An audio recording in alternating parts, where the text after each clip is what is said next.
Why do you feel irrelevant? And that's when I realized I made a huge mistake, an error in my logic. Darren Mass, the business therapist, host and part-time wilderness philosopher at I Took a Hike podcast, a place where business meets adventure.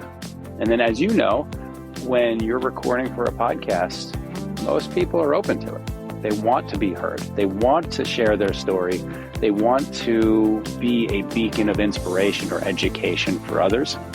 It's Tuesday morning on your time zone and you just finished your hike. How is that even possible? We have time. That real balance, that's what makes you successful. Not your bank account, it's your balance. Take time to travel. Take time to rediscover yourself. Most importantly, take time to be with your family. It's up to you to determine if your health is worth it.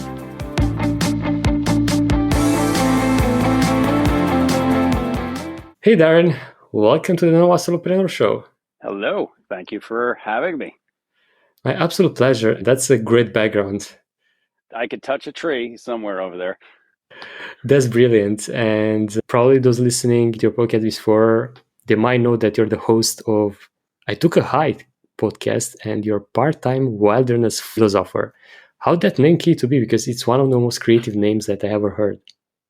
Well, I originally started hiking part-time as a hobby, and in conversations with my editor and producer, he basically said, "You're like a philosopher in the wild." And I was like, "Oh, part-time wilderness philosopher. That works. Let's go with that."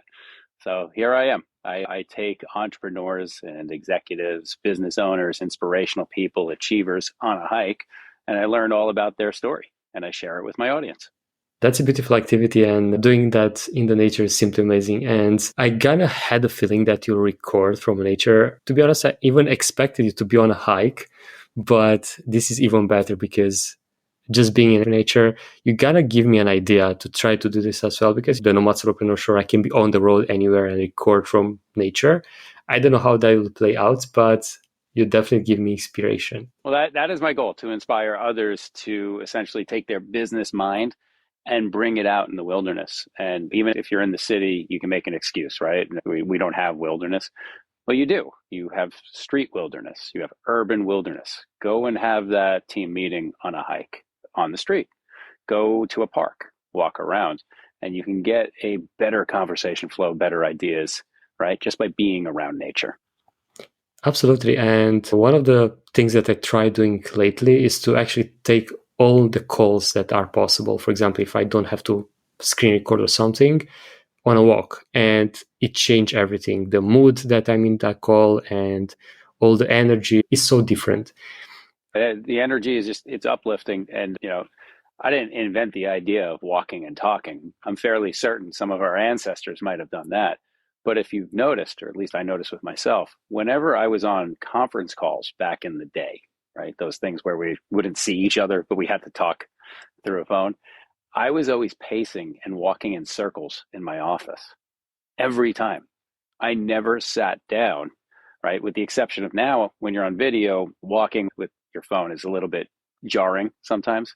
So now I actually sit more to have a call or a meeting than I ever did before. Yeah, I can relate. I was working in a call center. I was basically doing sales through a phone and I couldn't stand put. I was just walking around, I had my headset on, and it's a different mood. Yeah. Well, you've heard the saying, you do your best thinking on your feet, right? So there you go. Good one. And any other advantages of doing physical activity or being in nature while doing business or doing your podcast? Yeah. So during COVID, we were all kind of locked indoors. Remember those days, how ugly they were? And I would go and take walks around the block. And that was my only, real exercise outside. And the more I took on meetings from Zoom, I was sitting at my desk. My back started hurting. All right. So I bought one of those old man back pillows. And I thought that would solve my problem. Sit up straighter. Back pillow will remind me to focus on my lumbar. But no, it actually got worse. And then I ended up herniating a disc. And what it ended up being was I was sitting at my desk for a solid 6 to 8 hours, barely standing up, barely moving. It was compressing my spine. And then any little activity forced my weakened muscles out of alignment, causing me to herniate my back. Now, from all that research I did after, because obviously when we get hurt, we don't want to do it again, started realizing sitting down is the worst thing for a human being to do for a prolonged period of time.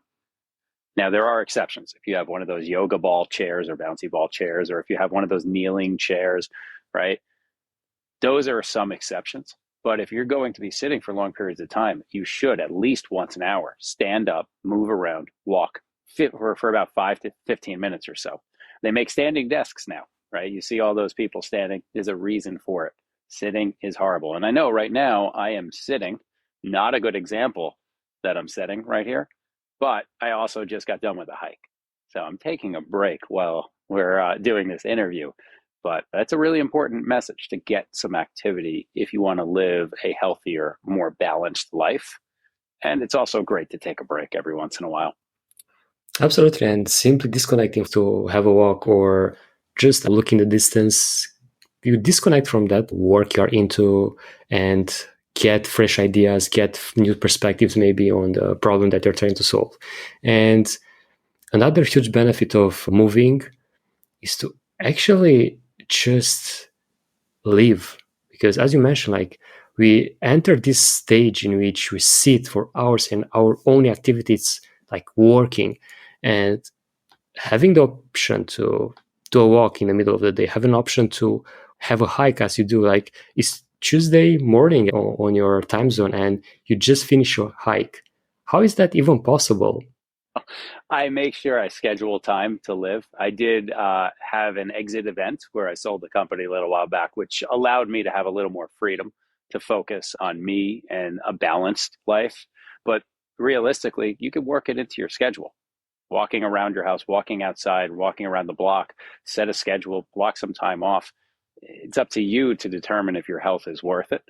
So for me, my health is worth it. So I will schedule the hour hike. That's, as I mentioned prior to recording, I live in New Jersey. It's the Garden State. The Garden State also has these amazing trails, these great parks, well maintained, well manicured in some areas. So this park I happen to be in is maybe 3.5 minutes from my house. And it's a full on hike trail. It's about 2.5 miles in a loop. And it's just nice. Now, the only negative to this is there is this elusive, evasive animal species that comes out every once in a while that you'll hear. It's called the Jersey leaf blower. And eventually you do come across the Jersey leaf blower. So that disrupts the nature a little bit. Yeah, unfortunately, that's the case when the nature is in the middle of the city or around the city. They have to That's right. maintain it. And yeah, Someone's got to take care of it. So you know what? You can't get too angry at it's true. I remember I was visiting a park. It was in Madeira, Portugal, and was this amazing botanical garden. And it was a Japanese garden with some temples, with bamboo poles and everything. And they start blowing leaves around. So it was 9:30 in the morning or something. I was like, oh no, they're supposed to do that after the schedule or before it, not when people arrive and try to enjoy nature and such. Yeah, you kind of have to tune it out. You can't avoid these things. You just get used to them. When I want to take a guest on a hike, I make sure we go way into a real trail. There have been a few appearances of the leaf blower, unfortunately, while we're exiting the trail, but I make light of it. It's part of the effect. Yeah, true. And speaking of your podcast, you mentioned that you come with an idea during a hike. And how challenging is to schedule with the guests this recording, actually putting into practice and recording on a walk? So I have had my fair share of challenges, everything from hiking to learning my own breath control to being able to record levels and make sure that I'm engaged, listening actively to the guest, involved in the conversation while playing the cymbals and beating a snare drum and doing all the rest, right? The guest scheduling, though, hasn't been too complex, right? It's going to take, I say, anywhere between an hour and a half and 3 hours. So we'll block off the full 3 hours. I need dedicated time from you. Your responsibility, I just need you to show up, be open, be honest, be vulnerable, be ready to hike, right? From there, most guests want to do it. Most people want to be invited out to an activity. And hiking isn't strenuous. It can be anything from a nice, easy walk to a professional grade move forward, aka walk, right? It could be anything along those levels. So I don't really need the most fit or the most fitness out of the guests, but I do need their time commitment. Unfortunately, the weather does come into play, and there have been quite a few, especially in the Northeast. We got a lot of rain over the summer. I did have to schedule a bunch, but I've gotten better at that as well. I pick a secondary rain date, either a week or two away. So this way I have two commitments of time just in case. And then, as you know, when you're recording for a podcast, most people are open to it. They want to be heard. They want to share their story. They want to be a beacon of inspiration or education for others. So they tend to just want to do this. That's beautiful. And that's something that not a lot of people understand, that everyone wants to speak. Everyone wants to be heard and share their story. And that's why probably podcast industry is growing at this space.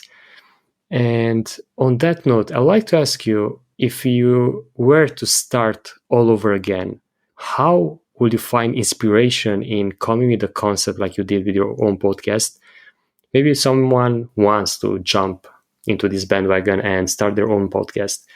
How do you go about it? How you get inspired, put the right wheels in place in order to not just be like everyone else out there? Sure.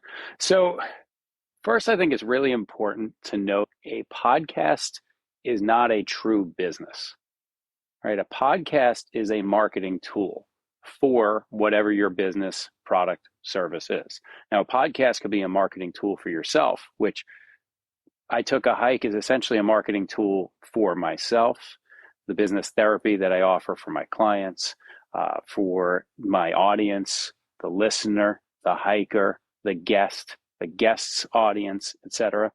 Right? The marketing comes from the podcast. When it comes down to a podcast, there's something like 3+ million podcasts out there, and so many have phenomenal ideas. This is no different than starting a business. At the end of the day, you have to have a little bit of a plan, a little bit of an understanding of what you want to do. And you do need that inspirational visionary spark. You need something to just click with you and say, aha, that's my content. That's my subject matter. So for me, it happened while on a hike with a friend who also sold his business. And we were having a conversation about feeling irrelevant. Now that sounds preposterous. How can you feel irrelevant when you just sold a business and you checked off that big entrepreneurial dream, that business owner dream, that holy grail? Well, it's because business owners, visionaries, successful achievers, they tie their relevancy to work. And once the work is gone, once the company is gone, the company becomes part of them, everything else falls apart.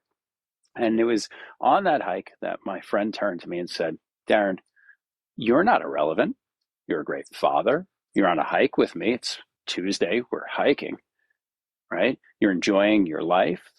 You have clients that enjoy your coaching and consulting. Why do you feel irrelevant? And that's when I realized I made a huge mistake, an error in my logic, that I was tying relevancy to being the CEO of a company. And I missed that desperately.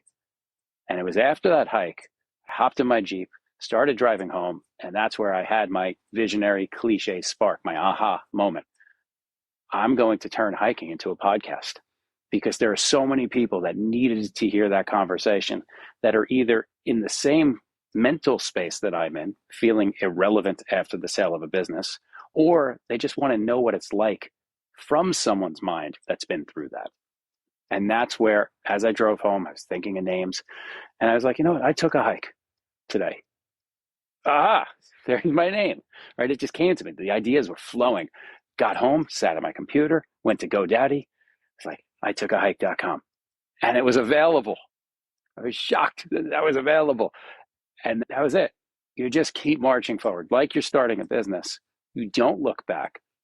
You don't worry about any of the naysayers. You don't let the negative thoughts come in your brain, and you just march forward. You've got the vision, you have the idea, the concept's all there. And now you make everything else happen. You put all the pieces together from there. Podcasting and business creation are exactly the same. It's any creative approach. In fact, I don't think many people realize this. running a business, or at least starting a business, the vision for a business is creative. You have a palette. The palette is empty. You put your white gesso all over the canvas, and now you have to create. It's just like art. You have to be creative.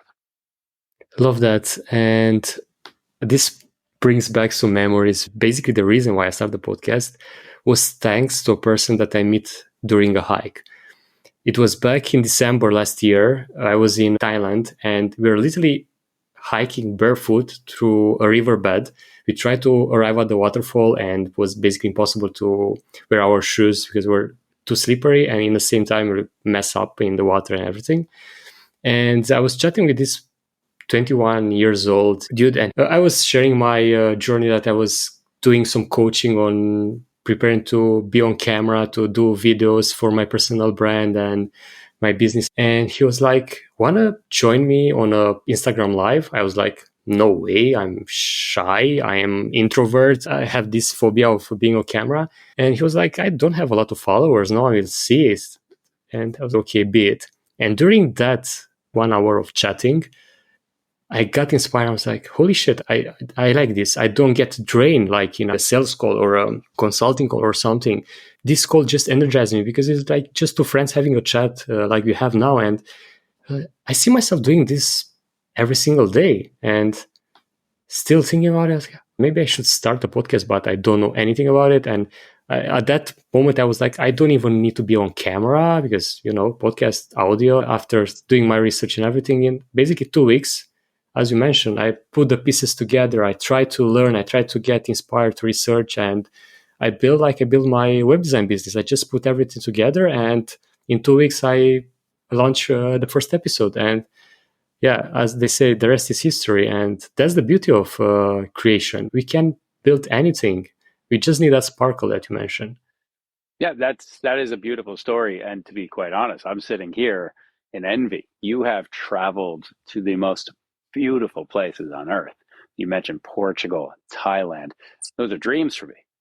One day I will hopefully get a chance to do some hikes there. But I followed you. I see your posts, right? I listened to the show. Yes, saw your pictures where you just were, right? You have a fantastic life and definitely have a lot of stories to share. And your travels alone are super inspirational. Thank you so much, Darren. Yeah, as they say, it's not always sunshine and rainbows. Of course, this lifestyle comes with a lot of up and downs, but indeed, it's a fulfilling life. And I'm sure that you can do that. You run your own business. You mentioned you have a kid, but I see a lot of families traveling. 3 children, yes. And I have all daughters, 9, and turning 5. But yes, the reason why I can't just get up and travel the world is I have much bigger responsibilities than me. As challenging as that is, the kids have to come first. So perhaps one day I will take them on a longer hike or a trek outside of the tri-state American journey, but we shall see. Time will tell. Yeah, for sure. And yeah, traveling with 3 children can be a bit challenging. Even with only one, I have friends, nomads, that are traveling with one kid, and indeed it's challenging. And they even now took it even slower than ourselves. They go more 1 year in one place or something because, the kids are making friends. They also homeschool her, but still. That's a big trend these days, too. I mean, after COVID, the schooling really was challenged. And a lot of parents took it on, and even communities, they took it on in the community to start homeschooling.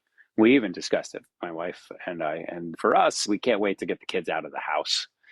Some parents just have very rambunctious kids, and I was one. And I guess when my parents sit back and laugh a little bit, their fate has been served unto me. And I get it. We want our kids in school. Yeah, true. And I want to ask you a question as a dad. How do you manage all of this? Running a podcast, running a business consultancy, how do you manage to build everything together? You do your consulting on a hike? Sometimes, yes. My typical consulting is, pre-COVID, I would meet in offices, but then Zoom really helped make that more efficient, right? No windshield time. Most of my consultants is over Zoom style meetings, but I do have clients that I will take on a hike, and we just develop team culture, people, products, etc. And it really opens up the mind. How do I manage? The honest answer, I just don't think about it. I have to be reactive sometimes. And when you do have three children or two children, those are two totally different human beings and they're never in sync. So in my case, I get three different questions coming at me at the same time, right? One's asking me to help her color a piece of paper or a coloring page, and the other's asking me, "Oh, Daddy, what kind of mushroom is this? Can I eat it?" Right? And the other one's asking me which outfit goes well together, all at the same time. They don't wait turns at all. And then I get a client that calls or texts. So it's hard. There could be a lot of stress, but I just do it. I just put my business hat on, so to speak, and get it done. Like I said, I make sure I schedule hikes and I have two set days. Thursday and Friday of every week is completely blocked off. And if I don't have a hike, then I use that for social media, promotion, recording, or the publication efforts. But I make sure I fill those days. And if I do have hikes, it all works out. And then Monday is dedicated to clients only. And then Tuesday and Wednesday are various different style meetings. And then when my kids come home, well, I work for them. I really do. That's beautiful, and love that there is always a solution, no matter the challenges, no matter how many kids you have, no matter how busy is the business, or because we always have that excuse that, oh my God, I don't have time. And I feel that it's such a misconception because we do have time. We do have time for the things that we actually care and love to do.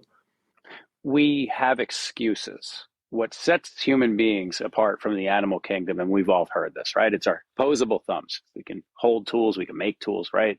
We can use tools, right? And our ability to rationalize everything, right? But with that rationalization comes excuses.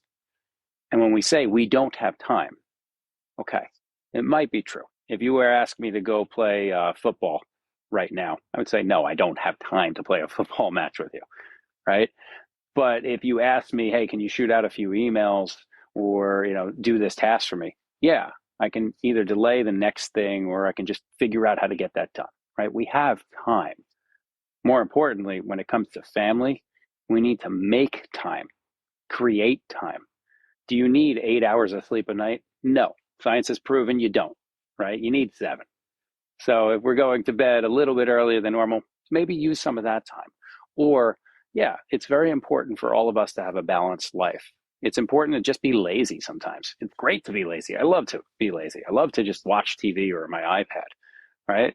But during that hour, if something's really pressing and I push it off, who's it hurting? Me. So I rather do the task at hand or the thing I have to do, that burning task. I rather get that done instead of watching my Netflix show for that hour. So I can make time. I just have to delegate my time. I have to pick and choose or prioritize my time. And that's also part of the premise of I Took a Hike, is finding balance between being an entrepreneur, an achiever, a business owner, or a successful person. That real balance, that's what makes you successful. Not your bank account, it's your balance. Are you there for your families? We hear it often. We open up that autobiography from that big named CEO, and we read how much time he spends in the company or how much travel days away from his or her family they spent. That's not balance. We call them successful because that's the word that we picked for that. But at the end of the day, their success, our success, your success, everyone's success is in our children, our generation, the memories that we create with them, the memories that they have of us, the memories we have of them.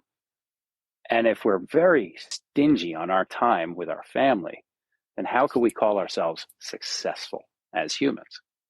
And that's the pursuit of this podcast, is to find the definition of success, as personal as it may be, for an achiever. And to find out, are they truly successful?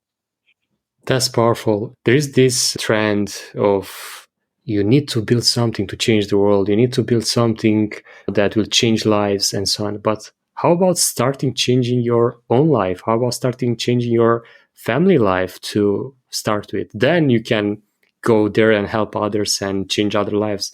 But if we don't start with ourselves to actually make sure that we really are successful in our own life, not just as you mentioned, the bank account doesn't matter that much. At the end of the day, we spend half an hour of day or sometimes even less with our loved ones. And that's something that I thought about a lot recently, because in this pursuit of entrepreneurship, we often end up in this trap of chasing the shiny object. And on this topic, I would like to ask you, after you made your exit, after you sold your business, how you plan the next step?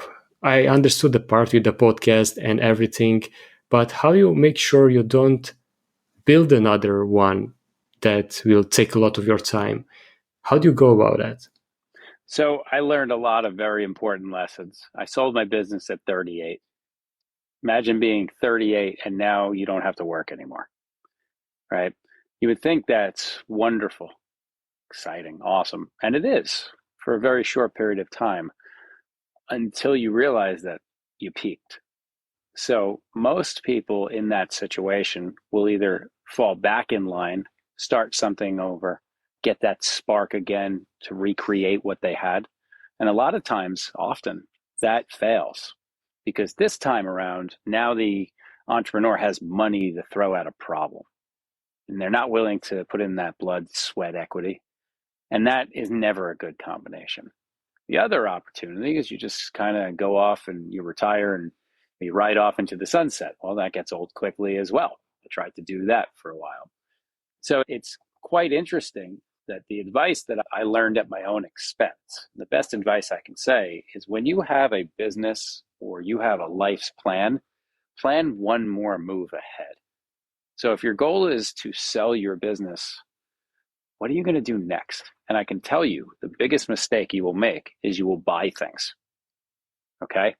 And Yale School of Management did a study of these entrepreneurs that recently sold businesses and their emotional state and the mistakes they made and the successes they had.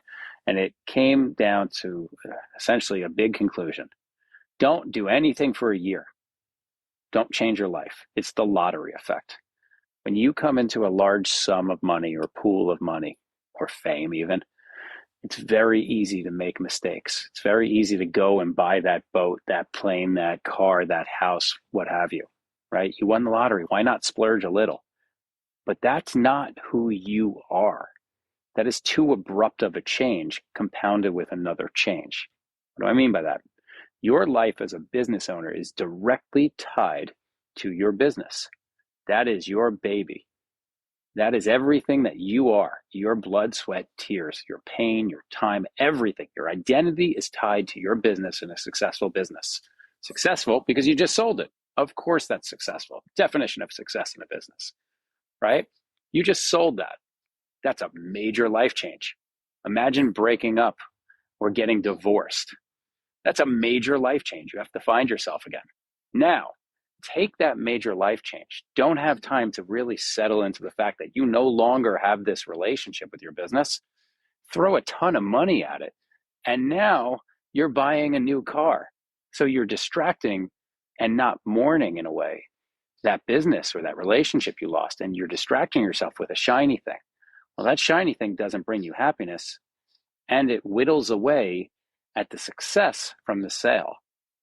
So what you really want to do, take a pause, reflect, build a needs list, build a wants list, build the next steps list.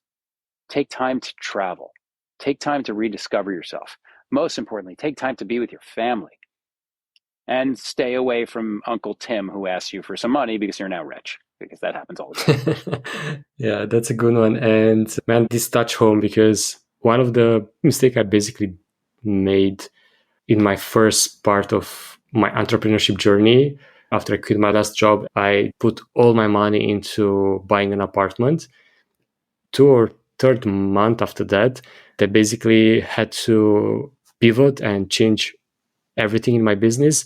And I was like going from the top of my mountain in the valley. I wasn't making a dime for quite a few months. And I was like, holy shit, I just got broke again. And I put all my money in the apartment. Luckily, I paid in cash, so I didn't have a mortgage or something.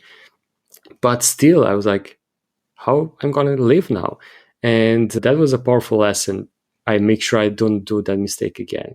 If you're smart and intelligent and you have reflection in your life, you can realize we're all going to make mistakes, right? Intelligent people try not to make that mistake twice. And I'm guilty of this too. I made lots of mistakes. I bought that new house, but it didn't bring me the happiness that I thought it would. So I made that mistake, even though I knew I probably shouldn't do that. But we're human, we're flawed. This is just what we do. We make mistakes, and hopefully we don't make them again and we learn from them. So what's nice about making some mistakes, we've heard this one, what doesn't kill you makes you stronger. When you make that mistake, if you reflect and you recognize the mistake you made, you don't make it again. It does get you to a point of higher intelligence, and it gives you a little bit more, let's say, motivation to succeed further, right? To make up for that loss. It puts that pressure on. And some people strive to have pressure on them. I'm one of those people. I thrive with pressure. I love to put myself in pressure situations. I like getting out of my comfort zone because it makes me want to accelerate. It makes me want to achieve further. Other people, they flight. It's fight or flight. They hide from pressure. And that's okay. They find success in different ways. So you really have to know who you are. I will tell you that money adds pressure. Having a lot of money adds a lot of pressure, more so than you would ever think, because you don't want to lose it. You don't want to go backwards. The threat of having to start over, that adds motivation, which is why you often see entrepreneurs restart and dive into another business after the sale or exit of another business. That's true. It's funny that the background noise was so perfect, so nice. Bird Oh, singing. sorry. Well, I am on a trail, but someone walked by. No worries, no worries at I all. can't I can't seal off the gates of the hiking trail. In fact, I prefer it that way. I like when I get on these shows, people walk behind. Sometimes they wave. That's so cool. And for those that are just listening, you guys need to see the video because Darren has an amazing background.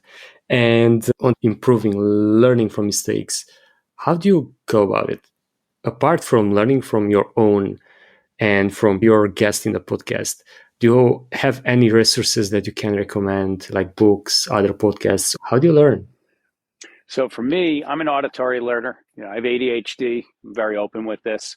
To me, and I know some people don't like it described as a superpower because it's not, right? It can be a handicap and it holds a lot of people back, right? Especially if they were never given that shot to really exceed another person's expectations, taken under the wing of a good mentor. So I get all that. But for me, it really did help me move forward, help me succeed. But because of that, I have a hard time sitting down and reading a book. Right? I get lost after the first or second page. So I listen to as many business books as I can. I listen to as many podcasts as I can. One of my favorite books, and no, I'm not sponsored by this person, I just love the book. A gentleman named Patrick Lencioni wrote a book called Getting Naked. Provocative tale, but I assure you, it is a business fable. And it is all about removing the three biggest fears that hold us back personally and professionally. Now, it's a business fable, so it's tailored towards the business approach. But it is about removing and practicing to remove the fear of failure, the fear of vulnerability, and the fear of embarrassment. Think about how often we get held back. We don't want to speak publicly because we're so afraid of being vulnerable in front of an audience or tripping up on our words and being embarrassed, right? So that book, absolutely worth reading again, listening to again, over and over again. And then you pick the business book. You pick the business mentor. You pick the inspirational, motivational vlogger. It doesn't matter. Pick someone that you align with, that you aspire to be like, to emulate. Just like if you were a rock guitarist growing up in the 80s, you looked at Slash and you're like, that guy, that's who I want to be. By the way, that was me. I wanted to be like him, right? But that's your inspiration. And then pick a target, someone or something or a business you absolutely do not want to be, and you're going to learn from all of their mistakes. So I've always had that. I won't mention names, but there was a CEO who was my absolute inspiration. Everything he did, I wanted to do when I grew up. I absolutely aspired to be just like this gentleman. And then he made some horrible, egotistical, personal, selfish moves. And I learned so much more from his mistakes, from observing those mistakes. Those helped me avoid a lot of my own mistakes just by observing, right? Anybody can do what I've done. Anyone can do what you have done. But you just have to have the focus, the practice, and the inspiration. And that inspiration comes from anything. Yeah, and when you learn to see, the opportunities will come your way and you'll spot them. You'll get lucky. Yeah. And that's the power. I don't believe in luck, right? Luck doesn't come from a fortune cookie or a rabbit's foot or a four-leaf clover, right? It's, that's not fair. We're all born with whatever we're born with, those tools and resources we have, the ability to breathe, right? That's your first gift, the fact that you can breathe.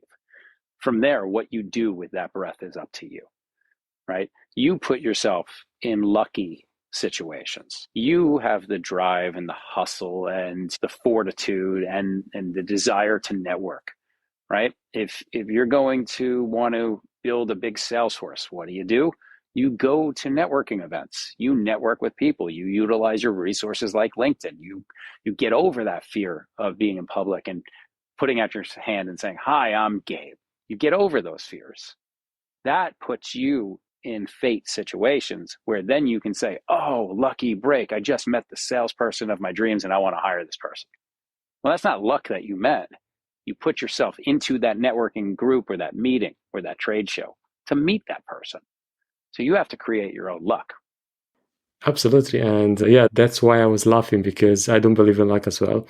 And it's funny, I just post out a newsletter about the fourth type of luck that exists, like the blind luck, basically fortune, that maybe we are simply born in a country that is not at peace.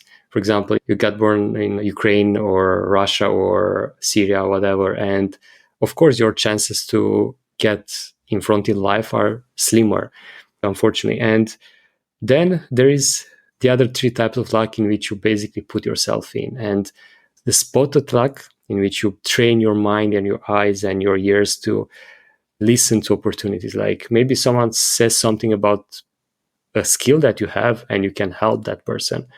And the other one was the hustle type of luck, in which you persevere and you keep on trying, knocking on doors and until you succeed, which of course is much more harder to achieve. It's almost similar with blind luck.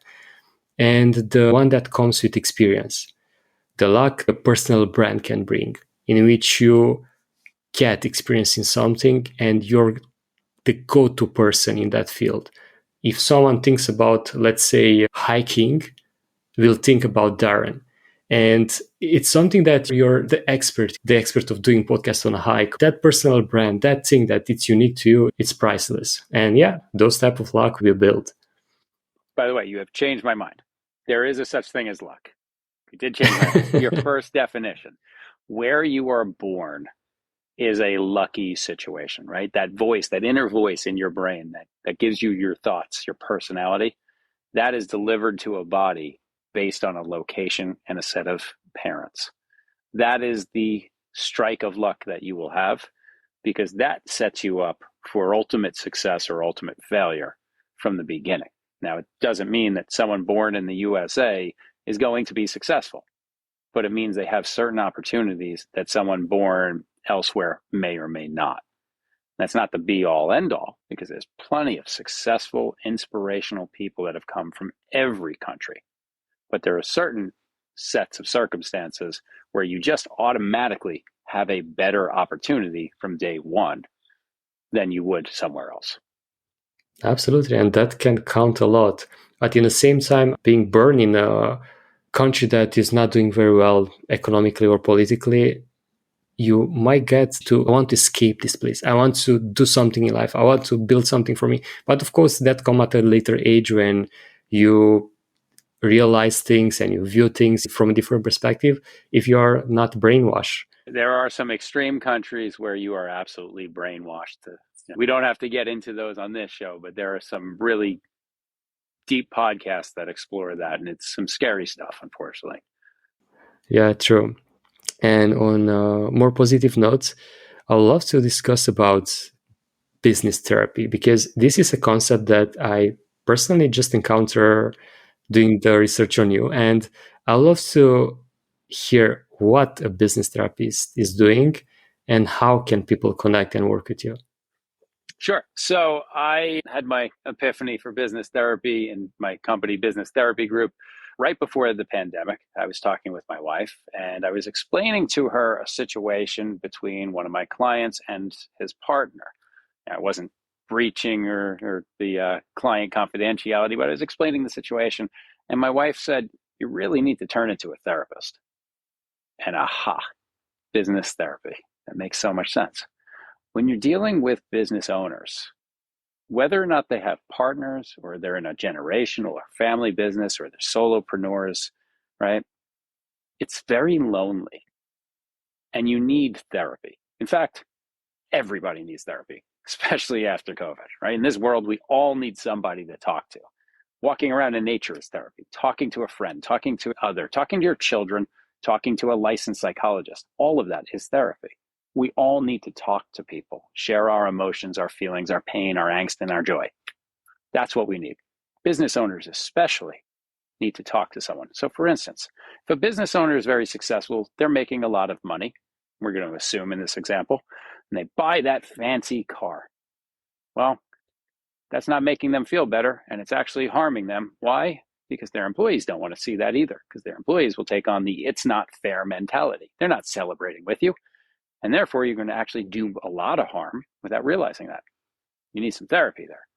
If the business owner and the business aren't doing well, who's the business owner going to blame? It's pretty typical.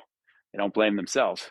They blame others, right? Think about it. If I hire you to be a salesperson and you don't make your numbers, I'm going to try to correct you. I'm going to have meetings with you, maybe a performance improvement plan. But if I'm in charge of sales and I'm the business owner and I don't win those deals and I don't bring in my numbers, maybe next time I'll make an excuse. I'll rationalize, right? Some therapy needs to happen there. Between business partners, well, it's great to high five your business partner when times are good, but more often than not, just like reports in elementary school, there's always one partner that's not pulling their weight. Or even worse, there's always one partner that's making more than the other, and the one who's making more isn't working as hard. Talk about a need for some therapy, just like a marriage. So you need some therapy. Now, I'm not a licensed therapist of any kind. I'm not a psychologist or a psychiatrist. I am very in tune with the human mind. I'm in tune with mine. I'm in tune with emotions and the balances of people. And I'll get you to talk. And that's the therapy aspect of it. And business therapy is essentially a marketing term, but it's very apropos for what I do. Just like when we're on a hike, hiking is therapy. When you listen to some of the episodes, you'll hear the guests say, "Wow, that was really therapeutic. That was beneficial. I feel like I had a therapy session." And you do, because talking is therapy, relating, aligning, acknowledging, all of that is therapy. So hence business therapy. And you can reach me by either going to itookahike.com or businesstherapygroup.com and do what your eyes tell you to do. You can find me there. You could listen to the show. I Took a Hike on Spotify and Apple, Google, and all the other podcast platforms that are out there. Love that. And that's one of the most unique way of approaching business and coaching in general, because we often think that businesses have these problems, like business problems, but most of the time they are human problems. You need to approach from that human perspective, not just from a business perspective. And surprise or not, things will change for the better. And for those listening, I'll put the link as well in the show notes for you to easily get in touch with Darren. This was amazing, Darren. And before wrapping up, I have one more question for you. It's actually a request. Can you create a short challenge for those listening, a 24-hour one that will help them be more in tune with themselves and be more in balance between them and their business? What they can do in less than one day? I'll gear it towards different people. If you're a business owner, take your team out for an event or lunch or a happy hour.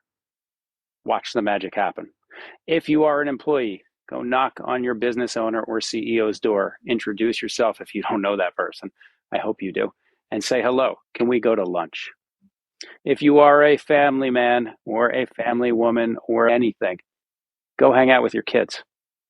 Go take a walk in a park. And most importantly for everyone, go spend 24 hours with yourself. You'll learn a lot.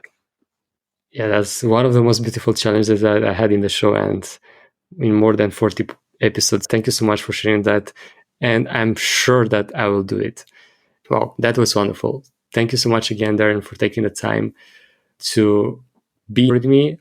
I'm a bit jealous that I'm not in nature as well to have a similar background. But yeah, this was amazing. Thanks again for coming. That would be really cool and interesting and definitely scary for me if a big alligator started walking up there. And but I live in the wrong state. This isn't Florida. And Gabe, thank you so much for having me on your show. I love it. I love the concept. Thank you so much, Darren. Likewise. Thanks for listening, everybody. If you enjoyed this podcast, make sure to subscribe to your favorite podcast station to not miss when we drop the next one. We have lots of exciting guests and surprises for you coming up. This is your host, Gabe Marushka, with the Nomad Solopreneur Show. Until next week, Pura Vida!